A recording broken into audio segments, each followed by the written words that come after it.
Bon matin tout le monde, bienvenue dans On Jase, de chasse, de pêche, de plein air avec moi, Steph Monette. J'espère que vous allez bien ce matin. Ça a été une soirée de fou hier. Je vais vous conter ça. Ben des histoires à vous raconter sur notre petite journée d'hier qui a été vraiment dans tous les sens, forte en émotion, en plaisir, en tout. En fin de compte, ça a été vraiment nice. C'est bon, j'ai oublié de vous checker ça matin. Bon, on est encore dedans, par exemple. Je suis pas mal sûr que c'est encore ça. Euh, là, je ne sais pas quel temps qu'il fait vous autres en ville. Ben, en fait, au Québec. Mais ici, c'est -20 ce matin. C'est le premier matin où est-ce qu'on va chasser dans des plus que -15. Fait que bien hâte de voir comment est-ce que ça va bouger. Hier, tu sais, quand il y a 2 jours, 3 jours de mauvais temps, de vent, de ci, de ça, puis que là, après ça, ça se calme, que le froid embarque, que tu es dans le temps du rut, mais qu'est-ce que vous pensez qui arrive? On en voyait partout hier. Je suis allé le matin, mon pion, on est allé voir des nouvelles places. On a fait des nouvelles places. Puis il fallait revenir à Saskatoon, aller chercher un autre chum qui est arrivé hier par avion. Puis Matt, c'est son premier voyage dans l'Ouest canadien. Il a décidé de se gâter puis de venir nous rejoindre là-bas puis de chasser avec nous autres. Fait que tant que t'as pas mis les pieds dans une place comme ici, tu peux pas savoir qu'est-ce que c'est. Premièrement, le dépaysement est total à cause des plaines, à cause de comment est-ce que c'est puis tout le kit. Mais l'autre affaire, c'est qu'en arrivant, tout de suite, saute dans ton linge, prépare-toi, go, on repart. T'sais. Puis hier, il nous manquait un peu de temps pour se rendre où est-ce qu'on voulait aller. Fait qu'on a décidé de faire voir du territoire, puis de montrer un peu à Matt le paysage, comment est-ce que c'était, puis qu'est-ce qui en était. Mais, si vous vous souvenez ce que je vous ai dit au début, toutes les lunes sont après ça en ligne pour qu'on voie pas mal de gibier. Fait que, à peine dans le premier, dans les premiers 10 minutes qu'on est embarqué sur le territoire de chasse, sur un buton à notre droite, on arrive en camion, puis là on se place, puis là, me tourne la tête, je vois une femelle chevreuil, une femelle whitetail. Fait que c'est instantané à ce temps ici, quand tu vois une femelle, il faut que tu te prépares. J'ai montré ça à Yann, puis j'ai dit ça à Matt, mais Matt, il comprend pas. Là. Il pensait à ça, là. Il vient de débarquer de l'avion, s'est fait brosser le cul dans l'avion, puis là, on rentre dans le bois tout de suite. Fait que là, tout que les jumelles tout de suite, c'est la femelle. Poup, il y a une autre femelle avec. Ils sont deux. Préparez-vous, les gars, préparez-vous, là. Marc, préparez-vous à quoi, si, tu sais, l'autre, il est habillé... un peu touriste chasse-pêche, mettons, là, OK, là, il est dans le pick-up, là, le gros casse de poêle, puis il est prêt en esti, puis on y va. Yann, il est sorti, flouk un genou à terre, la carabine prête, puis moi, j'étais avec mes jumelles, attends, je vois rien, puis là, je regarde les deux femelles, qu'est-ce qu'il y a. Fait que je fais, OK, il n'y a pas de l'air à voir rien, mais on attend un peu, là. Fait que, baisse les jumelles, Yann, lui, reste là, est prêt, t'as coup les femelles, poup, poup, poup, ils s'en vont. Il tourne la tête, un bas. Il sort en arrière des femelles. Un beau 8, 2 ans et demi à peu près. Là, qu'est-ce que je fais? Tu sais pas, passez gros, on ramasse pas ça, on n'est pas ici pour ça. Tu sais pas ça. Là, Matt, on s'assit dans le truck. Il est de même. Ça va-tu? Tabarnak, il dit, je suis à la connaissance. Je commence à dire à sa connaissance. Il dit, on n'a pas tiré ça. Ben non, on est ici pour une certaine grosseur de chevreuil. Puis tant qu'à tirer un mâle, qui est pas dans le site, un mature, ben, on va ramener une femelle, tu veux ramener de la viande, ici, tu as le droit de faire ça. Fait que j'ai dit, qu'on soit pas la tête, là. Ben, voyons donc. Fait que là, le temps qu'on reparte, qu'on fait, là, on vire un croche, encore 5 minutes, flouk, un buck qui nous repasse en avant du pick-up.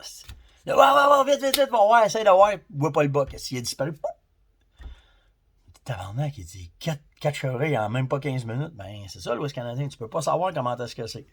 Fait que là, la soirée, elle a avancé. Oubliez pas, là, il est 3 h l'après-midi, puis ça finit à 6 h, là. Fait qu'on décide, au lieu d'aller à la première place qu'on s'était dit, on va avoir la surprise à matin, parce qu'on va aller voir une photo de caméra, mais on se dit, on va continuer. On a une place où est-ce qu'on voit très grand, on peut glacer les champs, puis on peut glacer, on appelle ça des dunes, on peut aller dans les dunes. Fait qu'on arrive dans les dunes, plus une place à Serre-Mulet.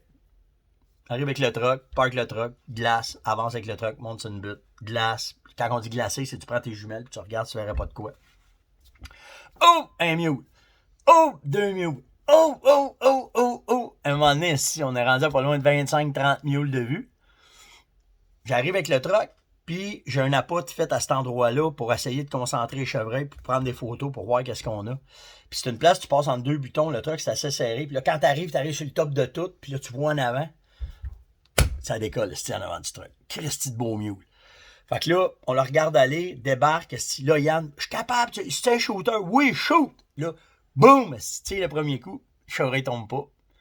Là, boum! Là, je vois les branches, les balles passent pas, ça marche pas l'affaire.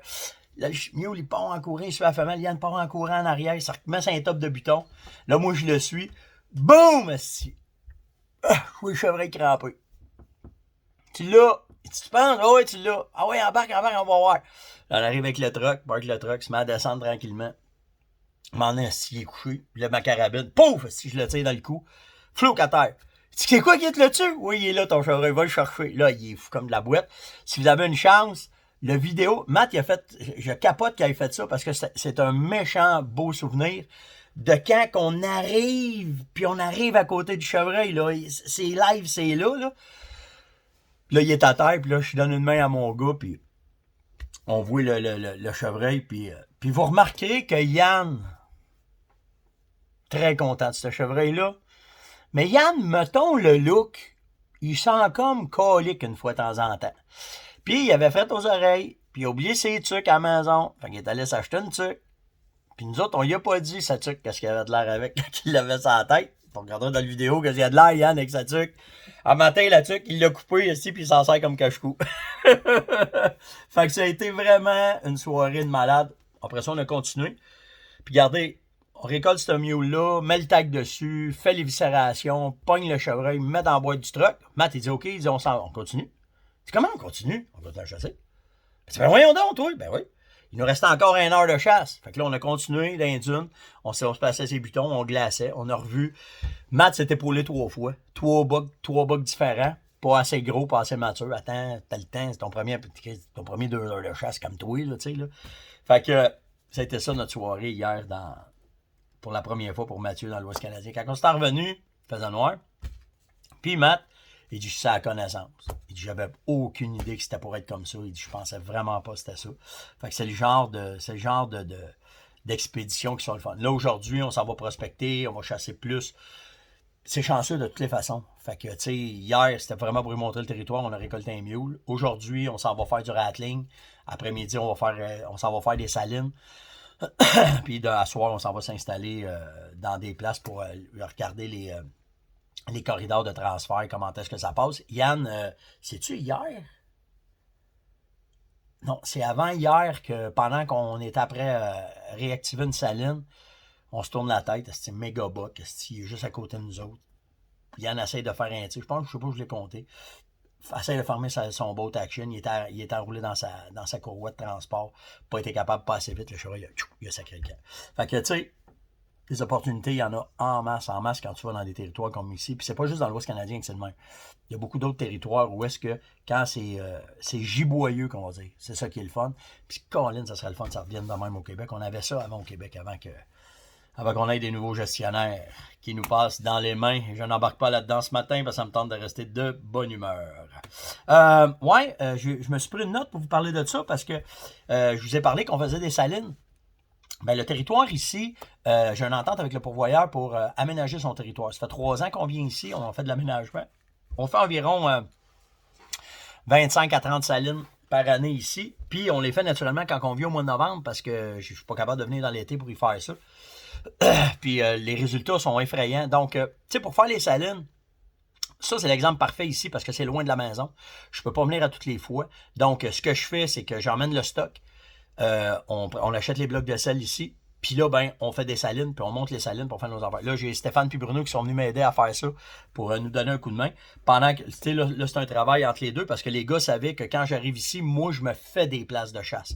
Je prospecte, je cherche pour que quand les gars arrivent, parce que les endroits où le pourvoyeur il chasse, souvent il y a beaucoup de pression, puis c'est pas facile de pouvoir récolter des beaux mâles. Fait que là, la technique des micros à pas, c'est là qu'elle ramasse toute son importance. Puis pour vous donner une idée, hier, j'ai rencontré le pourvoyeur, puis on s'est assis, puis on a regardé nos affaires. J'ai montré en une journée et demie ce que j'avais comme boc. J'avais 7 bocs différents que lui connaissait pas à cause des micros à pas.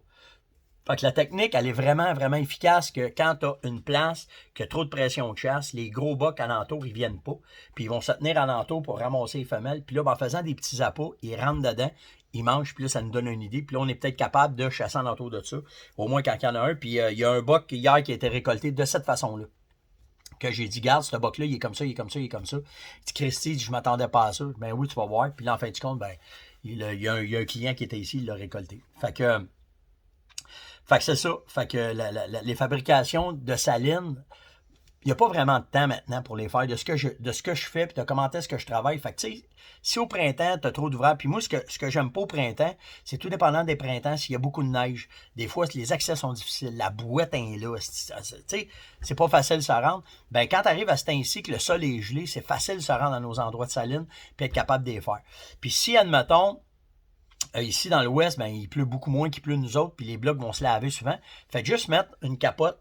Bon, on fait juste prendre un sac de jute ou un sac de moulé, là, tu sais, les sacs comme en plastique là, qui ont là, à Coop. Tu mets ça par-dessus ton bloc, tu l'attaches avec une tie wrap pas trop serrée pour laisser passer l'air. Puis quand il va pleuvoir, l'humidité de ton bloc va quand même fondre sur ton poteau. C'est pour ça que les poteaux sont là. Ça va fondre sur ton poteau, puis ça va faire la job. Puis quand tu y retourneras, si tu n'as pas le temps d'y retourner au mois de mai, quand même tu y retourneras qu'en juillet, enlever ton sac, ta saline, ton poteau va marcher. Puis c'est pour ça que les poteaux sont plus hauts à cette heure. Qu'on va avoir des salines beaucoup plus hauts, des poteaux plus hauts, parce qu'on veut que le poteau s'imbibe. Puis surtout si vous faites des trous en angle dedans, que toute l'humidité, la pluie va rentrer dans ces trous-là, votre poteau va devenir de plus en plus efficace. Puis c'est là que tu vas avoir du rendement. Fait que, tu sais, j'en parlais avec les gars hier. Tu peux faire ça en skidoo. Tu peux faire ça. Tu sais, le temps mort que tu n'as rien à faire, c'est là que tu peux profiter du temps pour faire plus de salines, faire plus de micro-salines, parce que les deux fonctionnent très bien. Puis, quand l'été va arriver, que ton territoire va être fait, puis que ça va arriver, d'année en année, tu vas découvrir qu'il y en a qui marchent mieux que d'autres. Comme là, ici, c'est ça qui est arrivé. J'ai fait l'année passée une trentaine de salines. Sur les 30, il y en a 4 qui marchent en fou. Fait que ceux-là, ben là, on va mettre du temps dessus. Lui, il capote, là, il a jamais vu ça. C'est des trous. Si les wapitis, les orignaux et les chevreuils sont dedans, puis ça n'a pas de bon sens. Fait que, tu sais, c'est tout le temps une question de comment est-ce que tu vas travailler tes places, qu'est-ce que tu vas faire. Mais de faire des salines maintenant, puis qu'on est capable de conserver les blocs avec le sac par-dessus, ben ça vous permet de pouvoir les faire. Puis après ça, dans l'été, tu retournes réactiver, tu sais, s'il pleut, s'il arrive, peu importe ce qui arrive. Mais tu sais, ici, j'ai pas le temps de faire ça, là. Moi, ils sont faits, ils sont là pour l'année, puis après ça, j'y retourne, puis on vient voir comment est-ce que c'est, puis on s'ajuste par rapport à ça. On est un peu plus généreux d'un produit, parce qu'on le sait qu'on ne reviendra pas dans l'année. Mais de faire des petites auges, de faire des... je vous mettrai une photo de ça, là, comment est-ce qu'on les fait. Mais c'est la technique qu'on utilisait dans Port-Neuf, pour justement garder les orignaux. Cette technique-là, on l'a développée là en faisant un poteau. Là, les poteaux sont plus hauts, naturellement, parce qu'on a découvert que les poteaux plus hauts, c'était efficace. Puis de faire des auges avec le tronc d'arbre, que quand tu coupes ton arbre, tu te fais une auge avec ça, puis tu remplis ça de ton stock. Fait que ça te donne un endroit complet pour que quand tu fais tes salines, ben, peu importe la période de l'année, qu'elle soit efficace toute la saison. Martin me demande, Stéphane, j'ai plusieurs femelles qui viennent à ma place. Tout d'un coup, ils se tassent, ils se mettent à souffler, puis ils s'en vont. Que ça veut dire, ou ils restent, ils sont pas contents, qu'est-ce qu'ils te sentent. Pas plus compliqué que ça, Martin. Si, là, ils sont après manger, tout à coup, ils se lèvent la tête, ils charpent, ils se poussent, puis le vent viré, ils tombent piffés, puis ça finit là. Ils savent qu'il y a un danger. Souvent, c'est pour cette raison-là. J'ai pas marqué son nom. Mauditement. C'est quelqu'un qui m'a demandé ça. Je pense que c'est une dame. Pas sûr que c'est pas Joanne, en tout cas. Je m'excuse, j'ai oublié son nom. Mais maintenant, ça tenterait-tu de parler dans les tentes? Pourquoi pas prendre un camo noir pour empêcher de se faire voir? Comment est-ce que c'est? Je vais te dire, j'ai testé cette façon-là de faire beaucoup. Ce que j'aime pas du noir, c'est que souvent, les fabricants vont rajouter beaucoup de pixels dedans pour que le noir soit plus noir à nos yeux. Et la pixel qu'ils mettent dedans, c'est du bleu. Et le bleu, ben, je savrais, il le détecte. Fait qu'autant que tu penses que toi, t'es noir, t'es dans le fond de ta cache, il détecte si c'est un nombre bleu qui vaut dans le fond de la cache. Fait que moi, si j'ai à faire ça, quand j'ai tout testé ces façons-là de faire, je trouvais que ça valait pas la peine d'avoir un saut noir pour faire des caches, pour faire ça. Ce que je travaille bien plus, c'est que je vais réduire la luminosité dans ma tente ou dans ma cache. Puis même ici, les caches sont toutes faites de cette façon-là. C'est toutes des fenêtres comme ça, au lieu d'être des fenêtres comme ça, ou des grandes fenêtres. C'est toutes des fenêtres faites en long, où est-ce qu'ils ont à peu près juste cette hauteur-là. Puis justement à cause de ça, parce que ça empêche la luminosité de rentrer dans la cache. Fait que si tu bouges, ils ne te voient pas. Ce que tu peux faire, par exemple, c'est ce fameux placard blanc-là. Et ceux qui ont des barbiches blanches, faites attention à ça. Tu te caches ça. Fait que quand tu es dans la fenêtre, s'il y a de la luminosité qui rentre, ben, ta calotte, ton visage, ça va empêcher qu'ils voient du mouvement. Mais le secret, c'est de rester loin en arrière dans la cache. Fait que s'il n'y a pas de luminosité qui rentre, peu importe le camo, peu importe comment est-ce que tu es, ils ne seront pas capables de voir s'il y a du mouvement dedans. Puis, à l'intérieur de la cage, mais là, bien entendu, ce que je vais faire, tu réduis ton mouvement, tu réduis tes odeurs, tu contrôles tes odeurs, puis les machines d'ozone, là, c'est là qui ont toute leur efficacité, c'est là que je vais les utiliser le plus. Mais pour moi, pour avoir testé en masse le noir, j'ai trop de misère avec le bleu qu'ils mettent dans les vêtements pour qu'ils soient beaux à nos yeux, que ça fait que les chevreuils peuvent nous voir. J'ai John qui m'a écrit pour me dire Steph, j'ai acheté des bouteilles, puis après une utilisation, mettons la moitié de la bouteille, les sprays arrêtent de marcher. Comment ça se fait? Il y a tout quoi faire avec ça. M'a dit mon chum, les sprays là, de ce temps-là, là, on prend ce qu'on peut, pas ce qu'on veut. Avec la pandémie, on achetait ce qu'on pouvait. Puis vous allez remarquer que même les bouteilles de savon, on a enlevé on avait des petits caps là, que tu pesais, puis tu coulais, puis tu refermais. C'est rendu avec des bouchons. Puis la raison pourquoi, c'est qu'on n'était plus capable d'avoir de bouchons avec des cils à l'intérieur. Fait qu'il faut improviser. Fait que, oui, je m'excuse, mais c'est soit que tu as une bouteille avec un bouchon ordinaire, puis il n'y a plus de prix. Fait qu'on y va à peu près avec ce qu'on veut. C'est pas notre politique de faire en business comme ça. Mais à cause de la pandémie, il faut acheter ce qu'on peut avoir de disponible. Alors, c'est pour ça. Puis pensez-y, là, les bouteilles de pipi puis les bouteilles de spray, là, d'odeur ou d'espresso ou peu importe, c'est une affaire. Mais avez-vous pensé comment est-ce qu'il s'en est passé des sprays à travers la boule avec la pandémie? Fait que dans notre cas, nous autres, c'est des problèmes d'approvisionnement sérieux. Puis on y va à peu près comment est-ce qu'on va. Ça ne veut pas dire quand la pandémie ne sera pas finie qu'on ne reviendra pas avec. Parce qu'il faut comprendre, c'est que le produit, de la façon qu'il est fait, il y a un seal dans la pompe. Puis les cils, ben, il y a une qualité là-dedans. Puis pas parce qu'on veut pas acheter de la qualité, on a tout le temps acheté de la qualité pour mettre dans les bouteilles, mais là, c'est plus disponible, on n'est plus capable d'en avoir. Fait qu'il faut acheter ce qu'on est capable. Puis c'est à cause de ça qu'à un moment donné, après tant de vaporisation, le cil dedans, il s'use, puis là, ben, a de la misère quand tu sprays avec. Fait que c'est ça la raison. Fait que je m'excuse, je peux pas faire grand-chose là-dessus pour le moment. Tu peux-tu nous dire... attends un peu, je veux juste être sûr. Là, c'est bon, ouais, c'est la bonne question. On aimerait ça savoir, c'est John aussi qui me pose cette question-là. Quand tu vas aux États-Unis, quel état tu irais? Comment est-ce que tu ferais? Comment est-ce que c'est?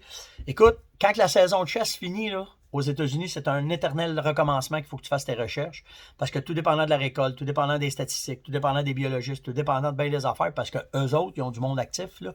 OK? Les lois changent. Fait qu'une année, tu peux avoir le droit à 5 chevreuils. L'année d'après, tu peux avoir le droit juste à 1. Tu peux avoir le droit à un box 3 mères. C'est jamais pareil. Fait que c'est plus à toi de regarder la distance que tu veux faire pour rouler. Puis comment est-ce que tu veux investir, puis comment est-ce que les lois vont changer. Mais ça, normalement, ça se décide tout au printemps. Là, ils sortent les premières réglementations, mais souvent au mois d'août, juste avant la chasse, ils vont les rechanger, puis il faut que tu t'adaptes à ça, tu n'as pas le choix. Fait que, tu sais, la Pennsylvanie, le Michigan, l'Ohio, l'Illinois, nommez-les toutes, là, ces places-là. La réglementation change souvent, c'est plus à vous autres de regarder comment est-ce que vous voulez, puis de faire vos recherches. Moi, je m'en vais prospecter là, cet hiver là, pour aller voir des places pour l'année prochaine. Ça va être assez, parce que j'ai passé à travers mon jazz. Il me reste des sujets pour demain, fait que je vais pouvoir continuer avec vous autres. J'espère que vous avez apprécié. Likez, partagez, et invitez, et surtout, commentez. Puis, pour jaser avec vous autres, tu sais, ici, je vous ai parlé des micros APA, des micros salines, comment est-ce qu'on travaille, puis souvent, ben pas souvent, quasiment à toutes, je fais des combinaisons. OK, je vais faire mon APA est là, en entour, je vais faire 1 ou 2, 3 faux scrapes que je vais mettre des caméras dessus pour qu'ils voient. Puis, s'il faut que je compte une anecdote, j'ai une belle place, un méga scrape, puis il y a un beau buck, puis il y en a un autre qui rentre dedans, puis tout le kit. Là, je dis à Bruno, va chercher les disquettes, ramène-moi ça. Là, eux autres, ça va me préparer un setup, faire une saline là, dans ce bout-là, tout le kit. Je vais aller réactiver la bête, puis aller checker les photos de caméra. Je regarde les photos. Ma branche n'est plus là. C'est pour que le bas qui va, hein, je pense ça. Stéphane Marie, il dit, Bruno, il trouvait que la branche était dans les jambes, il dit, il enlève la branche. Hostie. Fait que là, il faut aller refaire un setup pour replacer parce que la branche au-dessus, c'est primordial dans tes setups. Fait que c'est ça, les combinaisons sont importantes. Si tu as un appât, tu fais un faux grattage, tu vas faire une ligne d'odeur de femelle avec phéromone. Puis, ce que je veux savoir ce matin dans la question du jour, est-ce que vous pouvez penser de faire des combinaisons? Pas juste assis sur un appât, pas juste faire des combinaisons. 1, 2, 3 setups pour essayer de les faire venir. Exemple, comme je vous dis, un faux grattage, une ligne d'odeur, un appât, c'est trois affaires en même temps. Si vous contrôlez bien vos odeurs alentour, ben vous allez voir. Puis, c'est en référence à un témoignage que j'ai eu aujourd'hui, que j'ai lu, puis je vais vous le mettre dans Coach de chasse. C'est Marc, son nom. Un setup parfait, pas beaucoup de bocs, tout le kit. Il n'y en avait pas. Puis il a fait ses combinaisons. Puis vous irez voir le boc qu'il a récolté. Puis félicitations, Marc. Vraiment, je capote de ton histoire. C'est exactement des histoires comme ça qui font que j'aime ma job. Donc, passez une excellente journée. Faites attention à vous autres. Nous autres, ben, on repart ce matin. Non, vraiment, on est excités, on capote. Puis je vous tiens au courant demain de comment dire notre journée va s'être passée. Faites attention à vous autres. Likez, partagez, évitez et commentez. La question du jour, pensez-vous à faire ça des combinaisons? Puis on se voit demain. Ciao!